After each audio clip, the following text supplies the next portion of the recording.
So what happens when a movie that gets slammed by critics has so much fan support online that there's actually a petition to shut down Rotten Tomatoes in protest? I'm Gary Mitchell, and I'm here to give you the scoop on the latest comic book movie, Suicide Squad. So if you're not keeping up, the DC Cinematic Universe is off to a rocky start. Man of Steel and Batman vs. Superman were both very divisive, controversial movies. Even people that like those movies agree that they weren't quite what they could have been. So at this point, Warner Brothers and the DCEU definitely need a win in their corner. But is Suicide Squad that win? I'm glad you asked. Well, my personal answer is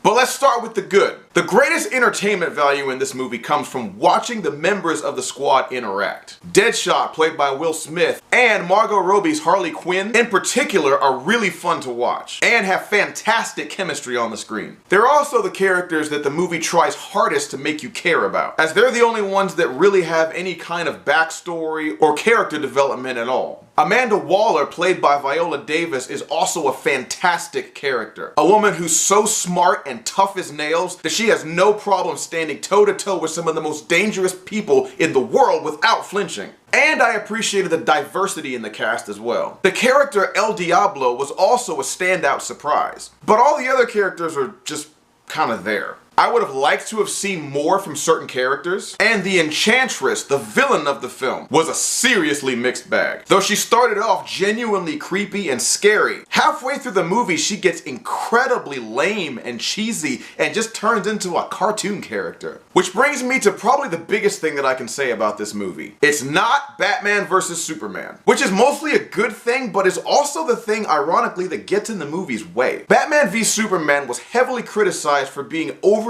complicated, dreary, and honestly a little dull. And the movie execs at Warner Brothers heard that criticism and, in a desperate attempt to right the ship, have swung this movie as far in the other direction as possible. So the result is Suicide Squad is a straight-ahead action movie. It's very generic, it's very predictable, and there are absolutely no surprises or twists anywhere. And it's trying so hard not to be Batman v Superman that it's actually tripping over itself. In the first half of the movie, the scenes happen so quickly and in such rapid succession that I actually felt like I was watching the trailer for the movie instead of the actual movie itself. It's just jumping around constantly from one scene to the next. The second half of the movie takes place in the city when the squad is actually on their mission. And despite all the action that the movie's trying to cram down your throat, that's actually where it slows down a little bit. They walk through the city and then they fight something, and then they walk through the city and they fight something else. Rinse, repeat, all day long. But the action is so mindless and pointless that a friend of mine who saw the movie before me actually texted me and said, "This movie reminds me of that video game Injustice that you used to play all the time." And she's kind of not wrong. Now, it is fun to watch. Like I said, I had a good time with it. But if you're looking for a movie with any kind of depth at all, this is not that. Real quick, let's talk about the music in the movie. There's one awesome, super cool song after the next. And watching the movie, that was really cool at first. But after a while, it just got annoying. Every new character that they introduced, every other scene had some kind of Eminem song or classic rock song or something. And after a while, I was just like, okay,